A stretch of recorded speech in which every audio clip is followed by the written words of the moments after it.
오늘은 사도행전 10장 24절로 35절 말씀, 하나님이 쓰시는 사람이라는 말씀으로 함께 은혜를 나누겠습니다. 먼저 주여 말씀하옵소서 같이 하겠습니다. 주여 말씀하옵소서, 주의 종이 듣겠나이다. 아멘. 하나님의 음성이 들리는 복된 시간이 되시길 바랍니다. 오늘 본문 말씀은 고넬료와 베드로가 드디어 만나는 장면입니다.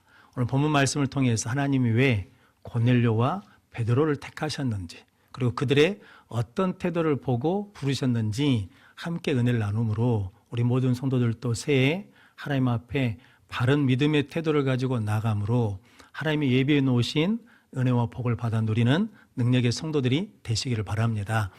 하나님이 쓰시는 사람 첫 번째는 자기를 낮추는 사람입니다. 오늘 25절 말씀 같이 읽겠습니다. 마침 베드로가 들어올 때 고넬료가 맞아 발 앞에 엎드려 절하니. 아멘. 고넬료는 제9식 기도 시간에 기도를 했거든요. 그랬더니 하나님이 환상을 보여주시면서 요바에 있는 무두장이 시몬의 집에 거하는 베드로라는 시몬을 청해서 말씀을 들으라 라고 말씀해 주셨습니다.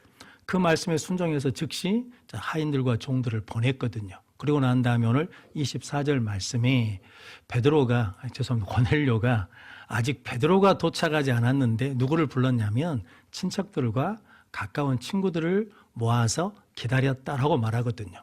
실은 베드로가 도착한 다음에 불러도 상관이 없잖아요. 그런데 고넬료는 하나님을 경외하는 사람이잖아요. 그래서 하나님을 기다리는 마음으로 미리 뭐 했다는 겁니까?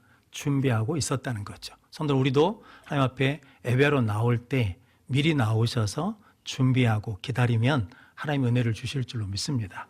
그러다가 베드로가 도착했습니다. 그랬더니 베드로 발 앞에 엎드렸다라고 말하거든요. 언어적으로는 이 엎드리다는 말이 어떤 의미냐면 그 당시 종이나 노예가 주인의 발에 엎드려 입을 맞추는 행위랍니다. 이게 나중에 이제 하나님을 경배하는 말로 쓰였다라고 그러거든요. 실은 고넬료 신분이 누굽니까? 이달랴 부대 백부장이거든요. 베드로는 신분이 뭡니까? 지배민족의 그냥 촌부 어부이거든요. 그래도 불구하고 고넬료가 자기 신분과 지위가 있음에도 불구하고 그것을 뭐하고 낮추고 베드로 앞에 엎드렸다라고 말씀하거든요. 성도 여러분, 하나님은 누구에게 은혜를 주시냐면 자기를 낮추는 사람에게 은혜를 주시고 자기를 낮추고 겸손한 사람에게 하나님께서 함께 하실 줄로 믿습니다. 그래서 야고보서 4장 6절 말씀 같이 읽겠습니다. 그러나 더 큰 은혜를 주시나니 그러므로 일렀으되 하나님이 교만한 자를 물리치시고 겸손한 자에게 은혜를 주신다 하였느니라. 아멘. 하나님이 교만한 자는 물리치시고 겸손한 자에게 은혜를 주시는데 겸손한 자가 누구냐면 하나님은 높이고 자기는 낮추는 사람이 겸손한 사람입니다. 그래서 성도 여러분, 여러분들이 하나님 앞에 나를 낮추고 나가면, 하나님 앞에 겸손한 자로 나가면 하나님이 더 큰 은혜를 주실 줄로 믿습니다. 성경에 나만 장군이 있거든요. 아람 나라의 군대 장관이거든요. 그런데 이분이 나병이 걸렸잖아요. 그런데 엘리사 선지자 앞에 고침받으러 갔는데 그 집문 앞에 섰는데 엘리사 선지자가 나오지 않고 누가 나오냐면 사환이 나와가지고 가서 요단강에서 7번 씻으면 깨끗이 낫는다고 그러거든요. 그 말을 들은 나만이 가면 될 텐데 성경은 열왕기하 5장 11절 말씀 같이 읽겠습니다. 나만이 노하여 물러가며 이르되 내 생각에는 그가 내게로 나와 서서 그의 하나님 여호와의 이름을 부르고 그의 손을 그 부위 위에 흔들어 나병을 고칠까 하였도다. 아멘. 자기 생각보다 더 중요한 말이 있습니다. 그가 내 앞에 서서, 내가 누구니까? 내가 아람 나라의 군대 장관이니까, 그러니까 내가 이런 사람이니까 내 앞에 나와 서야 되는데 서지도 않고 누가 왔다는 겁니까? 사환이 나와가지고 말만 하니까 뭐가 났어요? 화가 났어요. 근데 성도 여러분, 나만 장군은 엘리사 선지자 앞에 올 때 무엇으로 와야 되겠습니까? 내가 군대 장관이다 이렇게 오는 게 아니라 나는 뭐가 필요한 사람이라는 겁니까? 나는 은혜가 필요한 사람이다. 나는 고침받아야 될 사람이다. 나는 나병 환자다라고 그러면서 자기를 뭐하고 와야 되냐면 낮추고 나와야 되는데 낮추지 않으니까 무엇을 받아들일 수 없냐면 말씀을 받아들일 수 없습니다. 그러면서 하는 말이 우리나라에는 더 큰 강이 없냐? 가자. 거기서 씻으면 된다. 그러면서 성경에 보니까 분노하여 돌아서 가거든요. 거기 가서 백날 씻어도 됩니까? 안 됩니까? 안 되거든요. 그러니까 종들이 열왕기하 5장 13절 14절 말씀. 그의 종들이 나와서 말하여 이르되 내 아버지여 선지자가 당신에게 큰 일을 행하라 말하였다면 행하지 아니하였으리이까 하물며 당신에게 이르기를 씻어 깨끗하게 하라 함이리이까 하니 나만이 이에 내려가서 하나님의 사람의 말대로 요단강에 7번 몸을 잠그니 그의 살이 어린아이의 살같이 회복되어 깨끗하게 되었더라. 아멘. 종들이 이보다 더 힘든 일을 해야 되는데 이까짓 건 못하겠습니까? 그랬더니 나만 이에 뭐 했다는 겁니까? 내려가서. 내려갔다는 것이 강 밑으로 내려갔다는 의미도 있지만 자기를 뭐 했다는 겁니까? 자기를 낮추었더니 뭐가 열려요? 마음이 열려요. 자기를 낮추었더니 그 말씀이 믿어지는 거죠. 자기를 낮추었더니 그 말씀이 뭐 하게 되고 순종하고 응답하게 되니까 문제가 뭐해졌습니까? 해결되었죠. 그런데 자기를 낮추지 않고 돌아가 버렸으면 평생 문제가 해결되지 않는 거죠. 그럼 성도 여러분, 하나님이 누구를 받으시냐, 누구를 쓰시냐, 누구에게 은혜를 주시냐, 자기를 낮추는 사람에게 은혜를 주실 줄로 믿습니다. 우리 모든 성도들이 그렇게 하나님 앞에 나갈 때마다 자기를 낮추고 나가는 능력의 성도들이 되시길 바랍니다. 그래서 마귀는 우리가 이런 하나님의 은혜를 받지 못하도록 우리 마음을 계속 뭐 한다는 겁니까? 높이죠. 그런데 우리 보고 교만하라고 말하지는 않습니다. 교만하라고 그러면 누가 교만하겠습니까? 그런데 이런 생각이 문득 들거든요. 나를 무시한다는 거죠. 그러면 성도 여러분, 그 생각 때문에 우리가 낮아지지 못하면 하나님 앞에 마음을 못 열고 하나님 은혜를 받을 수가 없다라는 거거든요. 성도 여러분들이 하나님 앞에 나갈 때마다 자기를 낮추는 겸손한 능력의 성도들 되시기를 바랍니다. 돌아가신 박태준 장로님이라고 계시거든요. 포항제철 회장님 하신 분인데 이분이 포항제철의 시원을 만드신 분이거든요. 이분이 포항시에 사는 사람들이 다 누구 덕에 먹고 산다는 겁니까? 내 덕에 먹고 살아요. 그런 마음을 갖고 있다가 국회의원이 돼야 되겠다 그래가지고 국회의원 출마를 했거든요. 선거운동을 하니까 어디 오겠습니까? 교회에 와서 인사를 하거든요. 그런데 교회에 올 때 무엇으로 왔겠습니까?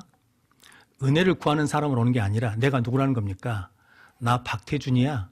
니들이 다 내 덕에 사는 거야. 그러면서 나를 찍어. 이런 마음으로 오니까 은혜를 받겠습니까? 못 받겠습니까?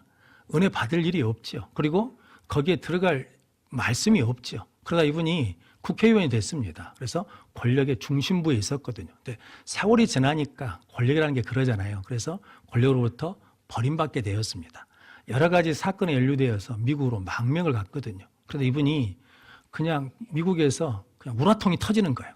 나를 이런 식으로 대접해? 그러면서 막 분노가 나고 막 미움이 나고 막 이러니까 잠을 잘 수가 없어요. 그러니까 몸이 안 좋아지거든요. 그럴 때 미국에 있는 딸이 교회를 다니고 있었어요. 그래서 아버지한테 아버지 나랑 같이 교회 가십시다 라고 그러는데 처음에는 거절했습니다. 근데 이러다 내가 뭐 할 것 같아요? 죽을 것 같아. 그래서 교회 갔거든요. 교회 가서 하나님이 은혜를 주셨는데 왜 은혜를 받았냐면 교회 가서 그렇게 고백하는 순간이 있었답니다. 나는 죄인입니다 라고 자기를 뭐 하니까 자기를 낮추니까 자기를 내려놓으니까 하나님이 은혜를 주셨어요. 근데 자기 힘으로 이길 수 없더라는 거죠. 내 마음을. 그 미움을 이길 수 없는데 하나님의 은혜가 들어오니까 그것을 이겨서 평안케 되고 건강을 회복하시고 나중에 이제 장로님이 되셨거든요. 성도 여러분, 우리도 하나님 앞에 나갈 때 자기를 낮추면 하나님의 은혜를 받을 수 있고 하나님의 능력을 받을 수 있고 하나님의 힘으로 승리할 줄로 믿습니다. 예수님도 우리에게 오실 때 어떻게 오셨습니까? 사람의 모양으로 자기를 뭐 하시고 낮추시고 십자가에 죽기까지 복종하셨다라는 거죠. 성도 여러분, 예수님도 하나님 앞에서 자기를 뭐 하시고 낮추시고 순종하심으로 구원의 역사를 이루셨는데 우리도 당연히 예수 믿는 우리도 당연히 예수님처럼 자기를 뭐 하고 자기를 낮출 때 하나님을 향하여 마음이 열리고 하나님 주신 능력과 은혜를 가지고 승리하는 삶을 살게 될 줄로 믿습니다. 성도 여러분, 이 땅에 있는 모든 물은 어디로 모입니까? 바다로 모입니다. 바다로 모인 이유가 뭔지 아십니까? 바다가 가장 뭐하기 때문에? 낮기 때문에. 그러니까 이 땅에 있는 모든 물은 바다로 다 모이거든요. 그 이유는 뭐냐면 바다가 가장 낮은 곳에 있기 때문이거든요. 그러니까 하나님의 은혜도 다 어디로 간다는 겁니까? 낮은 자에게 하나님 앞에 자기를 낮추는 사람에게 간다는 거죠. 그런데 성도 여러분, 바다의 물이 고여가지고 이게 뭐가 돼야, 수증기가 돼서 올라가야 뭐가 내려요? 비가 내린 거거든요. 그래서 예수님이 마태복음 23장 11절 12절 말씀 같이 읽겠습니다. 너희 중에 큰 자는 너희를 섬기는 자가 되어야 하리라. 누구든지 자기를 높이는 자는 낮아지고 누구든지 자기를 낮추는 자는 높아지리라. 아멘. 세상은 높아져야 되면 된다고 생각하는데 하나님의 원리는 높아지면 뭐 하게 되고 낮아지게 되고 낮아지면 뭐 하게 된다는 겁니까? 높아지게 되는데 누가 높여주시니까? 하나님이 높여주시니까. 성도 여러분, 오늘 고넬료는 신분이 백부장이거든요. 그런데 베드로 앞에서 뭐 했다는 겁니까? 엎드렸다. 자기를 낮춤으로 하나님이 주신 은혜를 잊지 않죠. 나중에 뒷부분에 보면 하나님이 나에게 환상을 보여주셨다는 거죠. 그래서 베드로를 청하라고 했던 그 은혜를 아직까지 뭐하고 있어요? 붙들고 있어요. 사모하고 있어요. 성도 우리도 하나님 앞에 나 자신을 낮추면 하나님의 은혜를 지키게 되고 그 은혜 가운데 하나님의 더 큰 은혜와 능력을 얻게 될 줄로 믿습니다. 그런 복된 성도들 되시기를 바랍니다. 하나님이 쓰시는 사람 두 번째는 자기를 부인하는 사람입니다. 26절 말씀 같이 읽겠습니다. 베드로가 일으켜 이르되 일어서라 나도 사람이라 하고 아멘. 오늘 본문 말씀에 베드로도 왔는데 고넬료가 내 발 앞에 뭐예요? 엎드려서 마치 누구를 경배하는 것처럼 하나님을 경배하는 것처럼 나를 섬길 때 베드로가 뭐라고 그럽니까? 일어서라. 나도 누구라는 겁니까? 나도 사람이다. 이게 뭐냐면 나는 뭐가 아니라는 거예요. 나는 신이 아니다. 나는 하나님이 아니다. 나는 구원자가 아니다. 나는 경배받을 자가 아니다라고 자기를 뭐 하는 겁니까? 자기를 부인하는 거거든요. 근데 성도 여러분, 베드로가 이렇게 자기를 부인할 수 있는 이유는 뭐 때문이냐면 베드로는 예수님께 직접 들었거든요. 누구든지 나를 따라오려거든 자기를 뭐하고 부인하고 자기 십자가를 지고 나를 따를 것이다 라고 그랬었거든요. 그래서 다 예수님을 버려도 나는 예수님 버리지 않겠습니다 그랬는데 예수님을 3번이나 부인하잖아요. 그리고 나중에 성령을 받은 다음에 깨달은 게 있어요. 어떤 걸 깨달았냐면 예수님을 부인하면, 그러니까 나를 부인하지 않으면 누구를 부인하게 된다는 겁니까? 예수님을 부인하게 된다는 거죠. 그게 베드로는 무서운 거죠. 그래서 베드로가 설교하면 3,000명이 회개하잖아요. 성전 미문에 안진병이를 일으켜 세웠잖아요. 그래서 사람들이 다 주목할 때 뭐라고 그럽니까? 나 아닙니다. 이 일은 예수 그리스도 이름을 믿음으로 그 이름의 능력으로 나타난 일이라면서 자기를 뭐예요? 자기를 부인하거든요. 성도 여러분, 사도행전 9장에 룻다에서 중풍병자 애냐를 뭐합니까? 고칩니다. 그리고 욥바에서 죽은 다비다를 뭐합니까? 살립니다. 성도 여러분, 그러면 교회 다니는 성도들이 다 베드로를 다 모시고 싶겠잖아요. 그런데 베드로가 어디에 있습니까? 무두장이 시몬의 집에 있거든요. 무두장이가 가죽공예하는 사람입니다. 그런데 유대인들은 무두장이 우리 시로 하면 백정이거든요. 부정한 사람으로 여기서 가까이 안 하거든요. 근데 그 집에 유하거든요. 성도 여러분, 내가 아니라는 거거든요. 그래서 오늘 고넬료 앞에서도 뭐라고 말하냐면 나도 사람이다.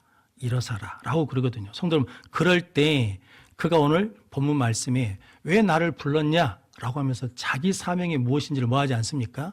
잊지 않는 은혜를 누리게 된 줄로 믿습니다. 성도 여러분, 저 여러분들도 늘 하나님의 은혜 가운데 자기를 부인할 줄 아는 믿음의 성도들 되시길 바랍니다. 세례 요한이 말씀을 전하고 능력을 행하니까 사람들이 묻거든요. 네가 그리스도냐라고 그럴 때 나는 아니다. 네가 엘리야냐 그럴 때 나는 아니다. 네가 그 선지자냐 그럴 때 나는 아니다. 그럼 너 뭐냐 누구냐라고 그럴 때 요한복음 1장 23절 말씀 같이 읽겠습니다. 이르되 나는 선지자 이사야의 말과 같이 주의 길을 곧게 하라고 광야에서 외치는 자의 소리로라 하니라. 아멘. 나는 그리스도가 아니고 그리스도의 길을 예비하고 준비한 자로 부름받은 종이다라고 고백할 때 세례 요한의 능력이 점점 더 뭐한다는 겁니까? 강력해지는 역사가 일어난 줄로 믿습니다. 성도님들이 늘 하나님의 은혜 가운데 이렇게 자기를 부인하는 믿음의 성도들 되시기를 바랍니다. 창세기 16장에 보면 아브라함이 부름받은 10년쯤 지났을 때 사레가 아직 아들을 갖지 못했거든요. 그러니까 사레가 하나님께서 허락하지 않으시니 내 종 하갈에게 들어가라. 그래서 아브라함이 사레의 말을 듣고 하갈에게 들어갔더니 하갈이 아이를 갖게 되었습니다. 그러니까 하갈이 어떤 짓을 하냐면 자기 주인 사레를 멸시합니다. 뭐라고 멸시했겠습니까? 아이도 못 가진 것이, 그러면서 멸시했겠죠. 그랬더니 사레가 화가 나니까 하갈을 학대합니다. 학대를 못 이겨서 도망가거든요. 도망가던 하갈에게 하나님의 사자가 나타나서 창세기 16장 8절로 9절 말씀 같이 읽겠습니다. 이르되 사레의 여종 하갈아, 내가 어디서 왔으며 어디로 가느냐? 그가 이르되 나는 내 여주인 사레를 피하여 도망하나이다.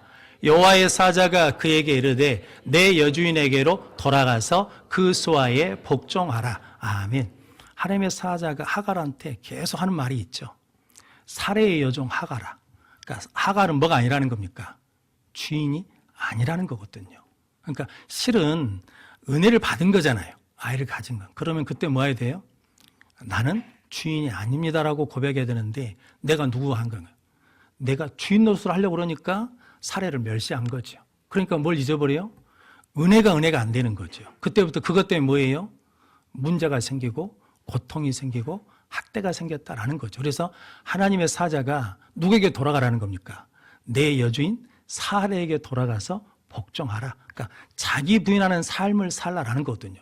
그 말씀을 가지고 봤더니 그때 눈이 열려서 무엇을 알게 되냐면 하나님이 나를 살피시는 하나님이다. 그래서 그 장소를 부엘라 헤로이라고 이름을 짓거든요. 성도 여러분, 그래서 자기를 낮추면 은혜를 지키게 되고 자기를 부인하면 은혜를 지키는 능력의 삶을 살게 되고 하나님이 주신 새로운 은혜를 깨닫게 되는 믿음의 눈이 열릴 줄로 믿습니다. 그럼 복된 능력의 성도들 되시길 바랍니다.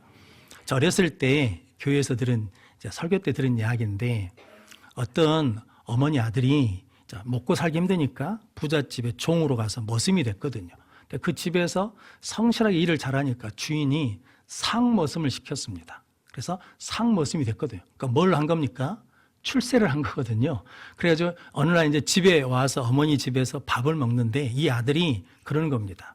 미역국에 고기도 없고 반찬에 고기도 없고 그러면서 밥도 쌀도 안 들었고 이게 반찬 투정을 하더라는 거죠. 그러자 어머니가 곧장 집주인한테 이제 쫓아간 거죠. 그러면서 이렇게 말했답니다. 우리 아들 상머슴 시키지 말라고. 다들 상머슴 하려고 그러는데 왜 그러냐 그랬더니 우리 아들 저렇게 살다가는 죽는다고. 그러니까 성도 여러분, 뭐가 안 되면 자기 부인이 안 되면 죽는다는 거거든요. 성도 여러분들이 그래서 요셉은 자기 부인을 통해서 믿음을 지키고 또 하나님의 뜻을 이루는 능력의 삶을 살았거든요. 그가 보디발의 집에 종이대로 팔려가서 가정 총무가 되었을 때 보디발 아내가 막 유혹하거든요. 그때 창세기 39장 9절 말씀 같이 읽겠습니다. 이 집에는 나보다 큰 이가 없으며 주인이 아무것도 내게 금하지 아니하였어도 금한 것은 당신뿐이니 당신은 그의 아내임이라. 그런즉 내가 어찌 이 큰 악을 행하여 하나님께 죄를 지으리까. 아멘. 이 집에 나보다 큰 사람이 있어요, 없어요? 없어요. 그런데 나는 뭐가 아니라는 거예요. 나는 주인이 아닙니다. 그래서 주인이 금한 것은 절대로 못합니다. 그래서 하나님 앞에 뭐 할 수 없다는 겁니까? 득죄할 수 없다는. 그러니까 요셉이 자기를 부인하니까 무엇을 이길 수 있어요? 유혹을 이길 수 있어요. 시험을 이길 수 있어요. 성도 여러분, 그리고 요셉이 자기를 부인하니까 무엇을 지킬 수 있어요? 믿음을 지킬 수 있습니다. 그리고 나중에 바로왕 앞에 갔을 때 내가 들으니까 너 꿈 해몽 잘한다며 그럴 때 뭐라고 그럽니까? 내가 아니라 하나님이 하신 일입니다. 형들을 만났을 때도 뭐라고 고백합니까? 하나님이 나를 당신들보다 먼저 보내셔서 생명을 구원하게 하셨습니다. 그래서 자기를 부인하다 보니까 뭐가 치료된 거예요? 내 마음의 상처가 치유돼서 형제들을 돌보는 삶을 살게 되었습니다. 그러면서 창세기 50장 25절 말씀 같이 읽겠습니다. 요셉이 또 이스라엘 자손에게 맹세시켜 이르기를 하나님이 반드시 당신들을 돌보시리니 당신들은 여기서 내 해골을 메고 올라가겠다 하라 하였더라. 아멘. 누가 돌보신다는 겁니까? 하나님이 돌보는. 그런데 성도 여러분, 이때 요셉의 주의가 뭡니까? 애굽 총리입니다. 그러니까 절대 권력의 2인자거든요. 그런데 내가 당신들을 돌보는 게 아니라 누가 돌보신다는 거예요? 하나님이 돌보신다 그러면서 자기를 부인하니까 뭐에 대한 확신이 와요.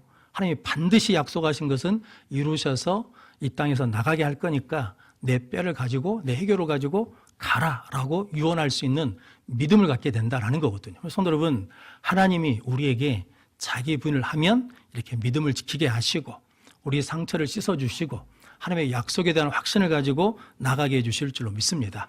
그럼 성도 여러분, 이게 자기를 낮춘다는 거, 자기를 부인한다는 게 이게 쉬운 일이 아니잖아요. 요즘 시대는 자기를 뭐 해야 돼요? 자기를 PR해야 돼요. 그런데 이 시대를 사는 우리에게 뭘 하는 겁니까? 자기를 부인하라는 게 쉽지가 않거든요. 산삼을 캐는 신만이들에게 철칙이 하나 있답니다. 어떤 철칙이냐면 약초의 눈길이 가면 안 된대요. 약초의 마음을 뺏기면 안 된대요. 산삼을 찾아 막 돌아다니다 보면 좋은 비싸고 돈 되는 약초들이 있대요. 근데 그 약초를 뜯어서 보따리를 채우기 시작하면 산삼은 절대로 캐지 못한대요. 근데 성도 여러분, 세상에서 우리가 어떤 사람입니까? 영적인 신만이잖아요. 우리는 우리 안에 누구를 채워야 돼요?